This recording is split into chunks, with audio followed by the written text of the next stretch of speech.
In a world where tomorrow's blockbusters reign, three millennials look back on our generation's classics. Our generation's classics, And remember. Hey everyone, welcome to Millennials of the Movie House, the podcast where three friends watch our generation's beloved movies of yesterday and review them from our modern adult perspective. I'm Betsy. I'm Tracey. And I'm Serena. And I did that much better than that was way better. Nailed it. Betsy's here. And today we watched Zoolander from 2001. Written and directed by Ben Stiller, also written by Drake Sather and John Hamburg, starring Ben Stiller, Owen Wilson, Christine Taylor, Mila Jovovich, Jerry Stiller, and Will Ferrell. Love Christine Taylor. And about a billion cameos from my God, everyone. Cameo Central. Yeah, I love that. We will talk about that. Yeah. Quick synopsis, Serena, go. All right. Enter. I am taking my crown off and giving it to you, Serena. Passing. Yeah. Passing I would off. like to share the crown for this one. I'm going to need some help. Okay. That's fair. So enter male supermodel Derek Zoolander. Ridiculously good looking. I'm really ridiculously good looking. Well, not the sharp. Pretty good. Yeah, that was nailed it. Not the sharpest tool in the shed. Not the brightest crane in the box, but that blue steel, that look. So, it's all about Magnum. Yeah, it's not ready yet. Shouldn't be even talking about it. I have to tame the beast before I let him out of his cage. Hey, you think he was wearing makeup in this? Like, I know there was one point when he had like eyeshadow on or something. Yeah, oh yeah, they all wear makeup. But like, he had like he had like highlight and contour going. I'm like, his cheekbones are a little more cheekbony than normal. I mean, blue steel was duck face before duck face was duck face. Oh my God. Truth. Oh my God. Oh, okay. All right. Sorry, I'm getting off topic. I'm like, don't let me forget to bring up the Mac, the orange Mac computer. Oh yeah. That was probably the most like millennial thing like in this movie. Yes. Anyway, yeah. So he's not super duper smart. Obviously, he relied heavily on his devilishly handsome good looks. And what is his name? I can't say it. Mugatu? Will Ferrell's guy. He basically like tries to hypnotize and brainwash Zoolander to kill the Malaysian prime minister. Kill the prime minister of Malaysia. Yeah. Yes, exactly. Because Betsy, you said it better than I did.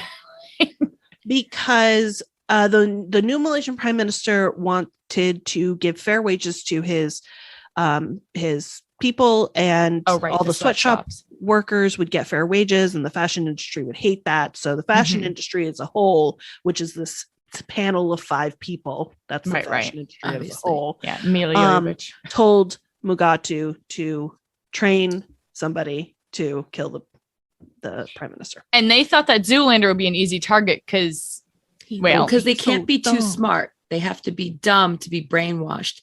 And as we've learned through conspiracy theorist, and actually he was right, David Duchovny in this movie from the X-Files, that male models throughout history have been assigned to assassinate people.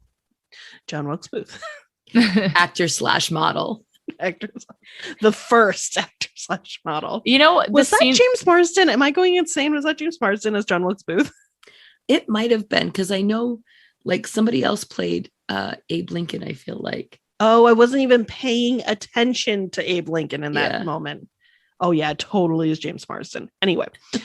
So hilarity ensues, chaos ensues. Mm-hmm. Frankie says relax. Mm-hmm. There's a peyote like scene. Owen Wilson's Hansel is his arch nemesis, his rival. Yep. Oh my god, when he goes up and accepts the award, you guys, it's cringe. I'm like, it's cringe, and I know it's just a movie, but like, you guys, I was like, you do feel bad for him. I feel bad. I'm like, this poor guy, and he's like, thanks, and he like goes into his whole speech, and I'm like, oh god, all right, this poor guy. I mean, I feel like we have to mention Matilda, who is a journalist from Time magazine, who's doing a piece on Zoolander. So that you kind of see how she sees the modeling industry from like an outside perspective. Mathilde, as Hansel Mathilde. calls her. I love and her. I gotta say, every time I watch this, her bulimia scene it's insanely sincere, and it's just truth, like plopped in the middle of this farce. Yeah. And every time I'm like, oh yeah, that's it in a nutshell. Hey, welcome to 2001 fashion industry. That's it. Right there. Yeah. And she was in Wedding Singer, right? She's married to Ben Stiller. Oh, in real life. Yeah. Mhm. Wait a minute. How did I miss that? How did I miss that? That's what Tracey is here for. She is our fun fact my queen. God. Oh yeah. Yeah. So Matilda is Ben Stiller's in real life wife. So he has his entire family in this movie. So Ben Stiller is director and actor and was writer, and probably and writer. producer. Yep. And he was going to play Maury himself, which is like his agent, but and like you do that like split screen or however you do the two on the same screen. And he realized that he couldn't be both the main actor, this other actor, and director at the same time. So he like called up his dad. So his dad's in it. His mom's in it. His mom is the protester who throws the egg. Oh my God. Okay. Yes. His sister is in it. And she is one of Hansel's like hanger-ons. Like, okay. Yep. And then his brother-in-law is the camera guy at the very end when they're shooting the. I was wondering why he got a line. Like And I was lines. like, oh, that you would expect that to be like a cameo, and it wasn't. Yeah, It is. So that's his. Yep, that's his brother-in-law. Yeah, just made it a family affair. I like it. And obviously, like all these actors, like he wrote the part for Owen Wilson. He like wrote it for Owen Wilson. Mhm. The part of Will Ferrell was actually supposed to go to Andy Dick, but Andy Dick couldn't do it because he was doing something else. So he made a cameo as the masseuse, Olga or whatever her name is, as the masseuse. And then Vince Vaughn is like he's in that group too. He played his brother in this. Yep. And the funny part about that is he never said a word. And it was because this was prime, like these were our comedy guys. Yes. These were the prime guys in all of the comedies. Wait, So did you just Vince Vaughn's not related to him? No. Okay. No. For a second I thought you said that. I'm like, wait, back No, up. he played his brother. played his brother. Oh yeah. Okay, But like, so he was like, they're like, they thought it was funny that he would have out of all the people here, that he would have no lines because he was such like a big star of the such moment. a big star at that moment. Yeah. That's fair. Yeah. The cameos in this are just to die for. This is a great, who's who 2001. Oh my God. Basically. Yeah. Did you already look up the cameo list? I've got one. I was like writing down cameos as we were going, but yeah, it was my entire notes are cameos and quotes. That's it. That's all I got. Yeah. All right. So Lenny Kravitz. Yeah. Lenny Kravitz. Yep. Is okay. So I'm guessing everyone has seen this movie many times. So many times. When was the last time you saw this movie? Has it been a while? It has been a while. It's probably been like 10 years. Same. But it came out in 2001. But I was 16 when this came out. And it was like, it's really not that great of a movie. It's not. It's not. But I'm sorry, I'm still laughing my ass off. It is a fun movie. And it's like stupid funny. It's stupid funny. It's like very light and like cloud fluffy and even funny. Funny, but it's intelligent. It is a smart movie. It is. So like with the whole conspiracy thing, like it kind of made sense. They kind of put it all together, and you're like, I wrote a note. I was like, I understand this is a farce and this is making fun of a concept, but this is a very real issue still prevalent today. And I was like, I'm curious if the fashion industry has more in like their hands in developing nations more than I think they do. Like, well, if it makes money, then the answer is yes. You know what I mean? Like, you got to have lobbyists or whatever that would be like, well, this is where my money's going. Right. Yeah. So This is Imagine gonna get this whole conspiracy thing was- theorist out of me. I was gonna say, imagine this whole thing was somebody's way of shedding some light on a real issue. I mean, so the Right? derelict campaign where like they would dress as like street people and Mhm. wear garbage, that was Yeah. based on an actual fashion show where Yeah. they did that. Yeah. Like it was a direct call out to that. Yeah. Interesting. Oh, okay. So we as normal people, as audience members, generally speaking, I think we all liked this movie. I wonder how the fashion industry took this movie. I don't know. I'm curious. That's very interesting. I would be curious. Although they did have some fashion people in it. They had did. some models and they had some designers. And I mean, there's got to be a level of, you kind of have to look at yourself and laugh. Yeah. But all right. Well, anyway, I'm glad that like, I feel like I was able to come into this with kind of fresh eyes for the first time in a while.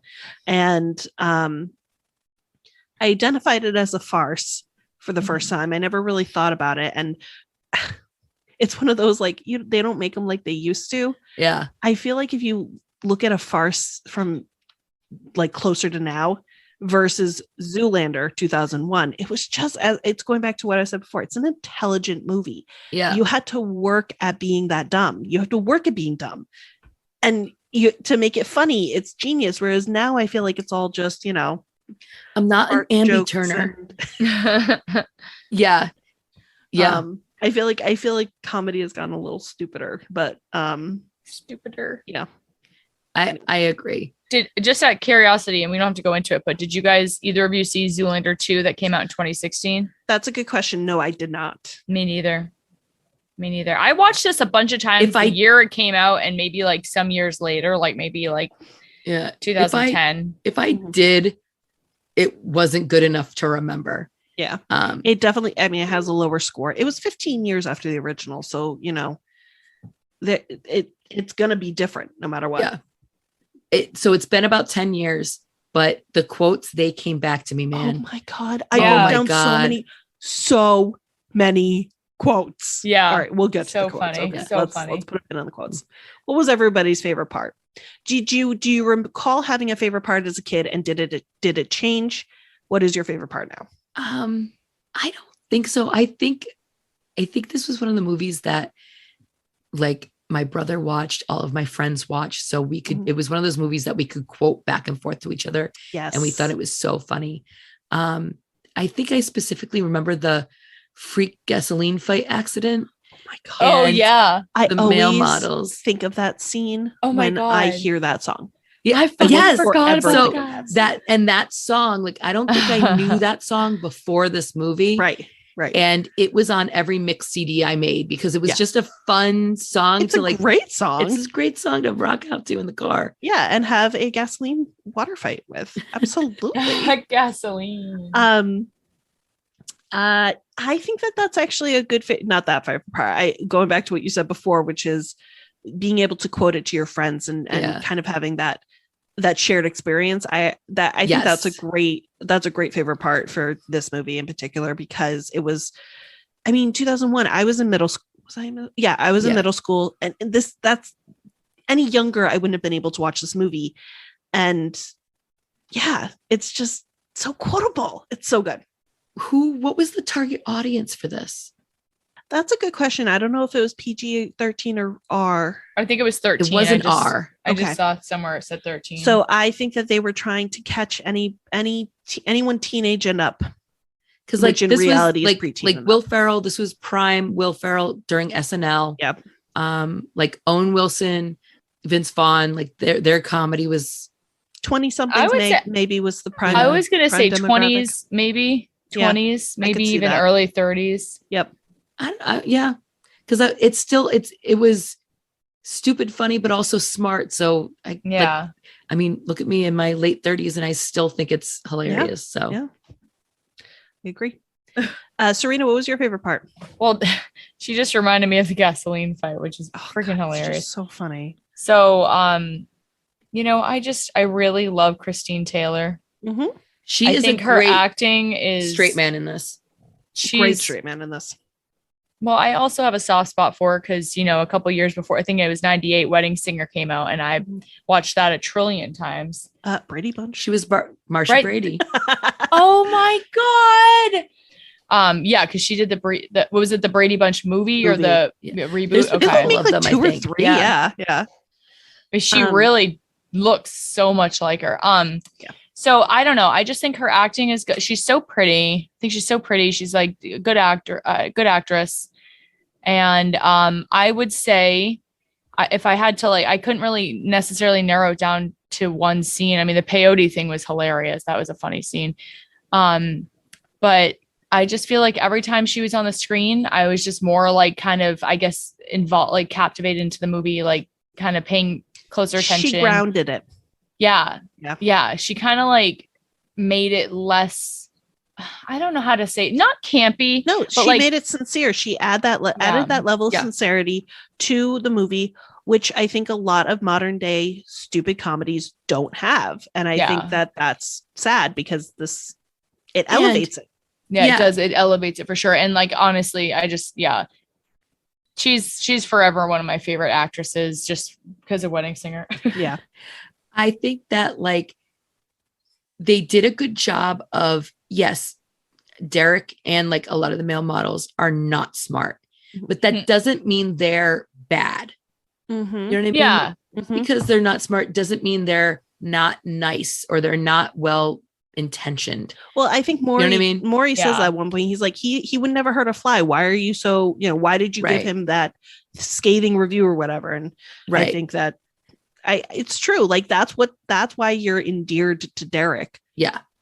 So I have to say, I'm trying to remember back to when I was a kid for whatever reason. I don't know why, but the scene where they're trying to turn on the computer and they regress to monkeys was the funniest scene in the world to me at 13 years old. I thought that was the funniest. Well, that was peak physical comedy right there. That was it. Think about too, when you were think of us all back in 01, right, Betsy? Mm-hmm. Like us trying to figure out the computer for the first time. Yeah. That's literally that's the exactly accuracy. What it was. Do you as an adult understand what that was? It was a reference to 2001. Yeah. Okay. Yeah. All right. Oh yeah. I understand the reference now, but the reference still hilarious. It was a reference 2001: A Space Odyssey. It was an homage to an old movie. Yeah.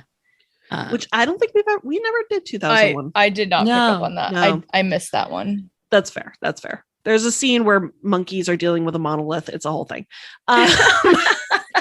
Anyway, so I think that was my favorite part when I was a kid. As an adult, my favorite part is Billy Zane because think he steals the scene he's in. It's don't know so why, but yep, I agree with you. And he always plays like the bad guy for some reason. And he doesn't in this. Yeah. He plays himself. And put a cork in it, Zane. Like walk off. He'll never not be Rose's husband from Titanic. To me, that's how he'll always be. I'm sorry. You know what it is? You know what I think it is about his performance, his 2-minute performance? He is constantly acting even though he's not the point of the scene. This goes back to background acting. This is you, Trey. I know, Trey, you like this. But there's a moment where Derek puts up his hand and you see his reaction, like, why is he, like, this whole scene is playing out behind Derek and it's hilarious. Yeah. It's in like the little research that I did for this movie is they always mention him and like he's mentioned like he's a star in this movie. I don't know why. I just think it's so funny. Well, I also think it's because it's a very important scene because him and Hansel are kind of doing a showdown, but also it's arguably the most famous quote to come out of this, which is it's a walk-off. Like a walk-off wasn't a thing before this. They kind of invented it for this movie. It was reminiscent to like, obviously it's supposed to be like a street fight or something like that, or like a race or whatever they did. But then like, it's like a wrap off or a dance off or something. Well, like I was thinking like Pitch Perfect, that type, like it got real serious. And like, I love the whole, like with Matilda there, they're like, this is the underground of the male model industry or whatever. And it was all very serious. And like Matilda.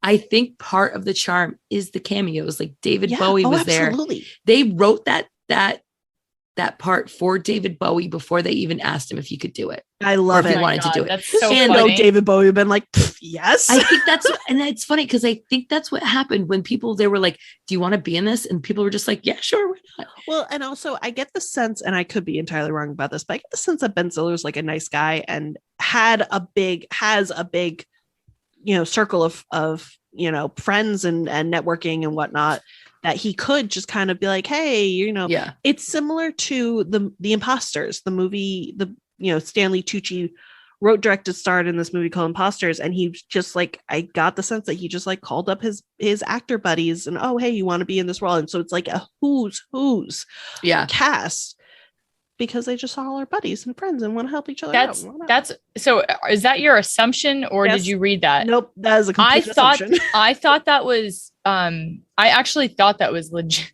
because like once I saw like Ben Stiller was directing it, I was thinking, well, these are all his friends. Yeah. Let's go back to Alexander Skarsgård for a second, because he wasn't famous at this point. He was not a cameo. He was just cast because he was not famous at this point. No, this was his first American film. Right. And he has definitely gotten better looking with age. I'm like, him at 41 or however old he is now. Yeah. Is way better looking than he was in Zoolander. However, I do want to claim that as a teenager, I liked him. That's fair. I picked him out. That's fair. I can't blame you for that. Orange mocha frappuccino. Orange mocha frappuccino. Which actually, I don't know. I don't think that would be. That sounds disgusting.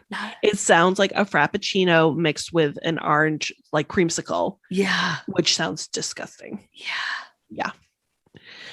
All right. I want to take a moment and talk about the 2001-ness of this movie. I think, I can't remember if I had been recording yet or not, but the Orange Mac was mentioned. Yes. That is peak 2001. Yep. The other thing that really stood out for me was Hansel's Razor scooter when he first comes on the scene. Yes. Yeah. That was the thing in 2001. Oh, yeah. Yep. I think they're making a comeback. The kids have them. I think they are too, weirdly enough. Well, it's the nostalgia factor. Yeah. Yeah. Yep. Well, the 90s are back right now. Yep. And we all know that the 90s didn't stop until like 2003 or 4. It's true. Yeah. I know it is. Can I share another fun fact about the Razor scooter? Oh God, what? So Owen Wilson had more stunt doubles in this movie than ever. So he had to have a Razor scooter stunt double. He had to have a yo-yo stunt double. Yep. He had to have a breakdance stunt Oh double. my God. He did a lot. There was a lot of even the catwalk, the walk off, definitely. But there was a lot of shots of him doing like parachuting or base jumping or like all those things. And he had limited amount of shooting days because he was actually shooting a different behind enemy lines at this. I think that's what it's called. Which leads me to my consistent appreciation for Owen Wilson, because I think that your go-to assumption, like when you think of Owen Wilson, you're like, oh, he's a comedy actor, but he is good in his non-comedy roles. And I will forever go back to, what was it? No Escape. Oh yeah. Oh my gosh. He amazing. Amazing in that movie. But I will also say the same for Ben Stiller. Yeah. Like, this is what I grew up on, but him in like, The Secret Life of Walter Mitty. Oh my God. Was so good. Yes. There was a couple others that he was really good in, like The Night at the Museum. That isn't necessarily like he plays a drama, a straight but character. That he was really good in that. Yeah, and it goes back to our theory that comedy actors can do drama way easier than drama actors can do comedy. Absolutely. Yeah, it's just like people are like the entire cast acting in this movie makes this movie so much better. Yes. By a long shot. Which is why, like, sometimes when you clearly have somebody getting their friends and family to do movies, you're like, okay, my God, this is, this doesn't work. This worked. This worked very well. Yeah. So are you Googleizer? You didn't One think who speaks at funerals? Googly was? You All didn't right, think I was listen, too stupid. We're gonna take a quick break. Go through our quotes. How about that? Oh, you guys actually wrote down quotes. Oh, I wrote down so many. I've quotes. said all of mine already. I had not. Okay, hang on. Let me see. That Hansel's so hot right now. That Hansel's so hot right now. Ooh, that was good, Serena. You think I'm getting the black lung pop? Wait, do it again. I love it. Yeah, do it again. Do it again without me talking. Yep. What is this? A center for ants? How can we be expected to teach children to learn how to read if they can't even fit inside the building? It has to be at least three times this size. My God. I developed, or whatever she said, bulimia. You can read minds. It's a serious disease. God. They're in the computer. They're in the computer. It's so simple. And they're breakdance fighting. That's it. Okay. Those are all the quotes that I wrote down. I forgot about the black out line. of this movie. And yeah. So the best line, however, was improvised. And this is one of the major trivia things that I found. Okay. Because heart emoji, David Duchovny goes along with it. So Derek or Ben Stiller had a line after David Duchovny's character explains the whole male model assassin plot. Yes. Like it's like a monologue that he's explaining, like, what's it called when you just drop information like that? Yeah. Whole exposition on this. And Derek goes, but why male models? Yeah. Because he forgot his line. But everyone that is the true mark of a great, especially a comedy actor. Improv. Not just improv. It's the ability to stay in character and react off of it. Yeah. And he did. He was like, I just explained the whole thing to you. Yeah. Are you serious? Are you serious? And so they kept that whole thing in because it was so funny. But why male models? Nice. It fit in perfectly. Like I didn't peg that. I was going to say that. No, but what was scripted? Though I did. I was like, oh my God, that is the exact same. Like he repeated the line. It's the same line from like a minute ago. Yeah. But why male models? Yeah, I had no idea, Trey. See, this is why I love trivia. So the Tracey's trivia. It's like I never would have known that, and that's probably one of like the better lines in the movie, like the better like discussions in the movie scenes. I have two more fun facts.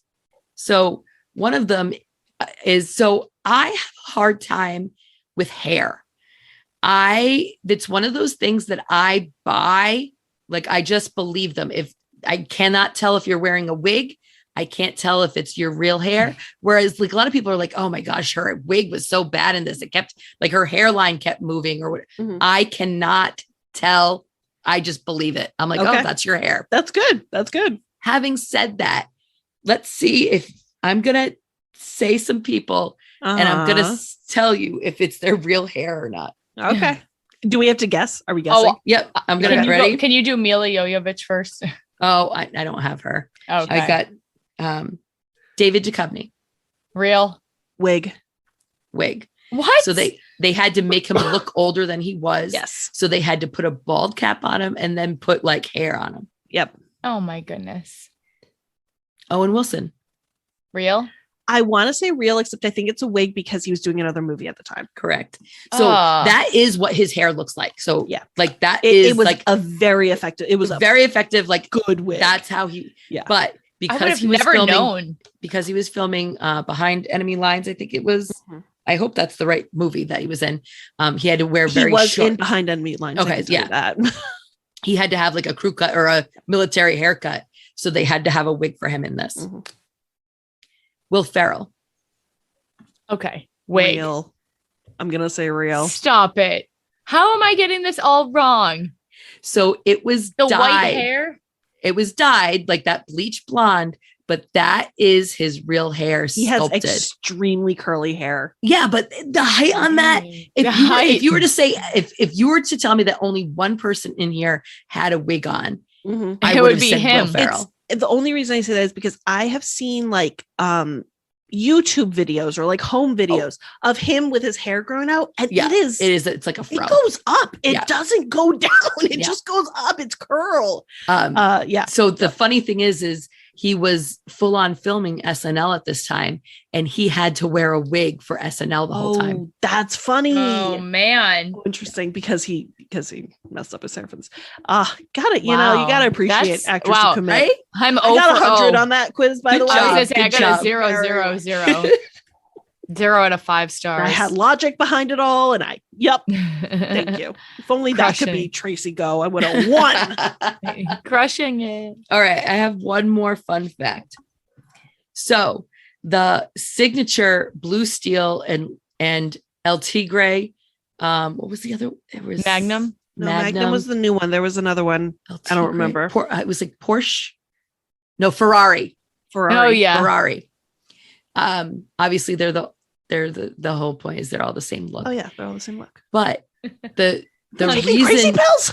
Huh? Yeah. Am I taking crazy pills? So the origin of that look is a inside joke between him and Christine Taylor, his wife, while Ben Stiller, like just in his normal life, is like brushing his hair or doing anything in the mirror. He would make this face. But he didn't realize he was making it until she was like, what is that face? What do you even call that face? What are you doing right now? So that's Ben Stiller doing Ben Stiller. I love it so much. Is that the Blue Steel? God. Is that all of them? Yeah. All of these fun facts are making me like just happy. Yeah. I love the fun facts. Yeah. It's like I never knew any of this. So yeah, that's beautiful. Oh, I'm sorry. I'm looking at my notes and I have a quote we didn't mention. Oh no. Merman.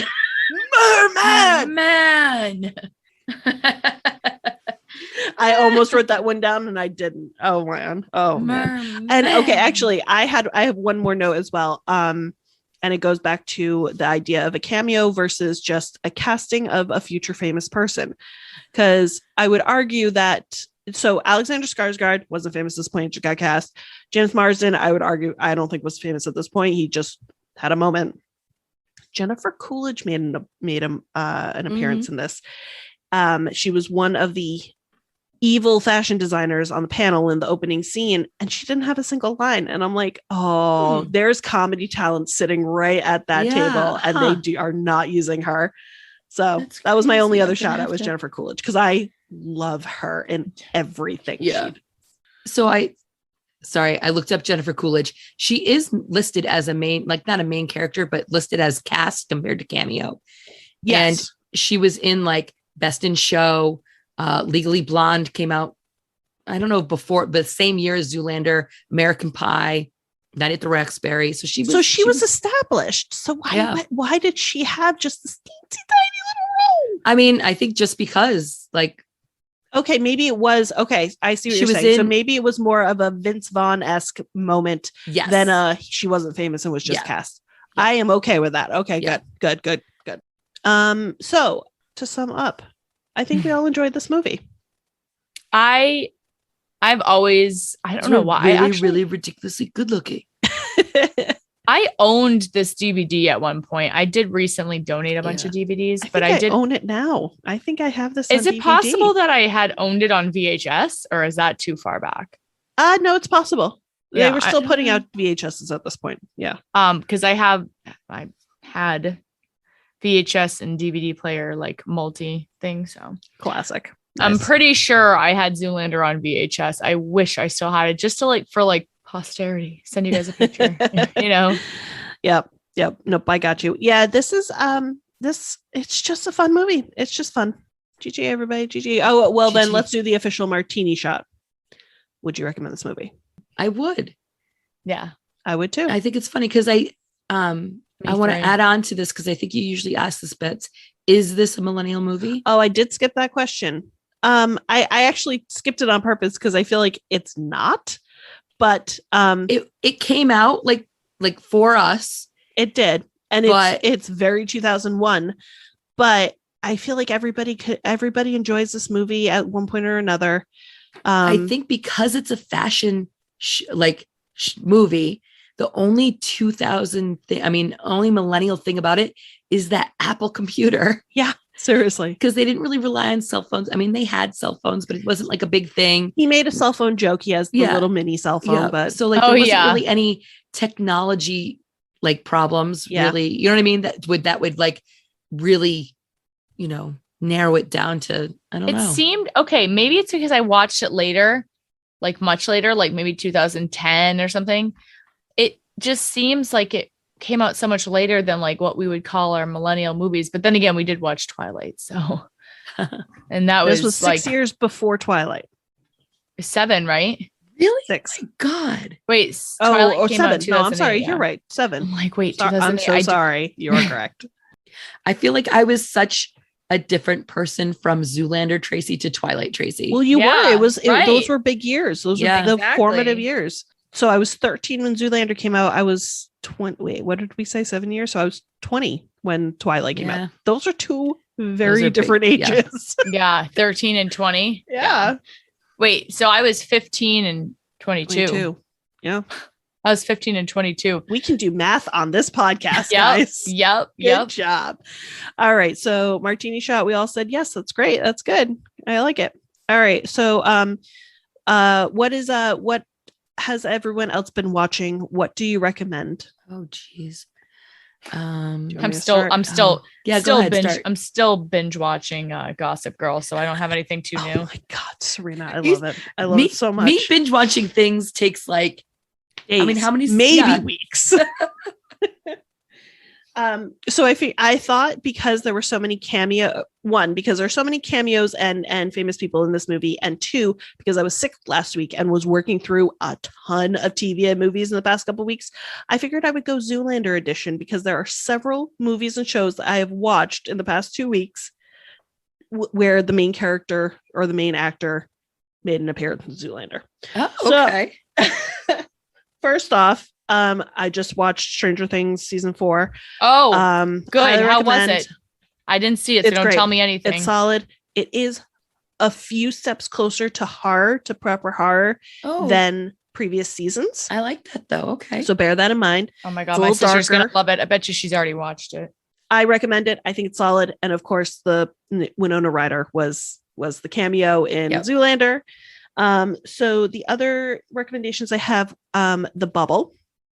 Has anyone seen this one on Netflix? It's a movie. So The Bubble is a comedy set during COVID times, but it's funny. They do it correctly. It's about actors who are all quarantining and bubbling together to make a movie, and hilarity ensues. Okay.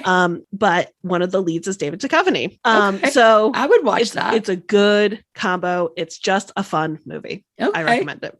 And then the third one, this movie is called Paradise Hills. Okay. It came out 3 years ago.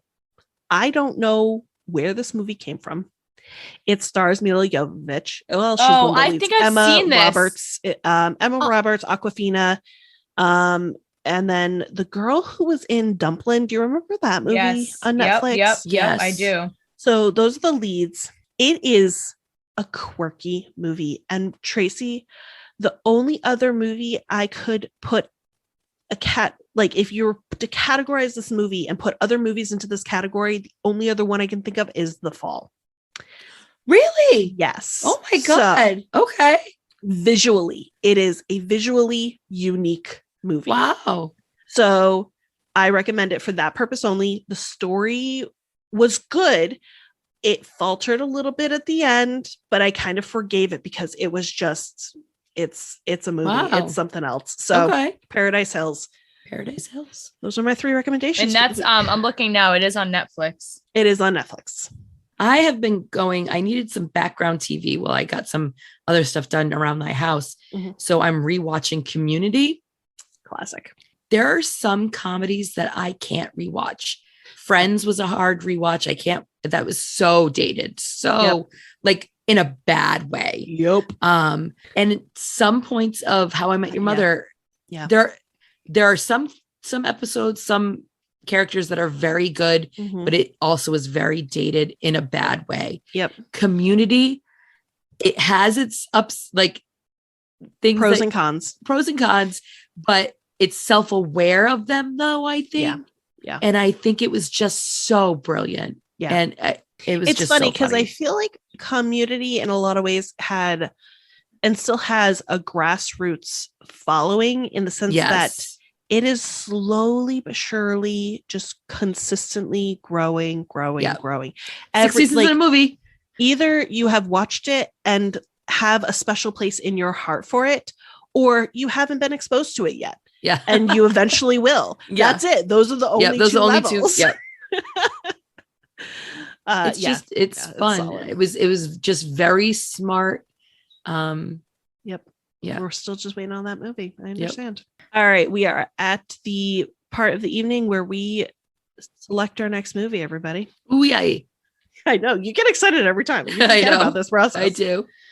All right. Che Bang Bang. Oh, snap. Wait a minute. Hold on. No, that can't be a millennial movie. We put it in there because I think it had an impact on millennials. Okay. I would argue more so. I mean, I grew up with it. Same. Right. That's what I'm saying is like millennials. This is part of the millennial lexicon as much as any other movie. Lexicon. All free today. I mean, I could be overridden if you guys don't think that we should do movies that far outside of our era. I'm fine with it, but I don't know. It's up to you guys. It did impact our generation as a whole, I feel like. Okay. I mean, I'll watch it. I think I watched it at Tracey's.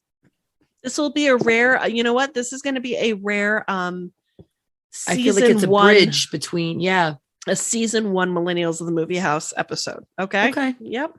If nothing else, it traumatized our generation as a whole.